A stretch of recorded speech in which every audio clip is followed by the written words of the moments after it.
Hello, my name's Claire Bidwell. I'm a co-founder of the group Let Kashmir Decide. I'm actually really upset and horrified by the acts of the Modi government towards Kashmiris and towards Muslims. I'm really upset that the United Nations and the world leaders aren't actually taking actions to do anything about it. Um, to lock down a country and undemocratically moving 900,000 troops, remove their political leaders, and turn off their internet was a complete violation of their freedom of voice and civil liberties. The atrocities that are reports that are coming out of there about rapes, missing young men, missing husbands, it is just absolutely disgusting. To remove their internet and now only just establish it back with 2G internet connection is just not acceptable and is just not good enough. There are children in there whose future is in the hands just now of their education. They are not getting adequate education. We have the coronavirus raging through our population where you've only got 2G internet connection. You cannot get the information out there that is needed for citizens to hear.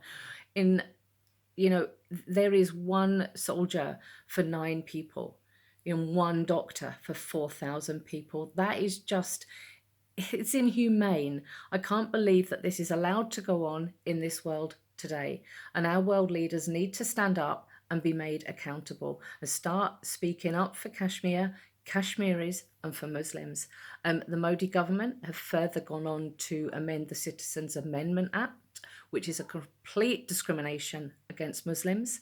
The domicile law in Kashmir to allow anybody to go in and buy up their land and build industrial units, completely taking over their country, is complete illegal occupation of a country that is not theirs. Kashmir were promised their right, their vote to self-determination in 1948 under the regulations of the United Nations. And until this day, they have never had their say or had their voice heard.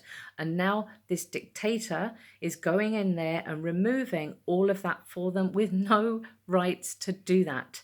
And to now issue furs against reporters, people that are the truth tellers and giving us the facts and silencing them is not acceptable.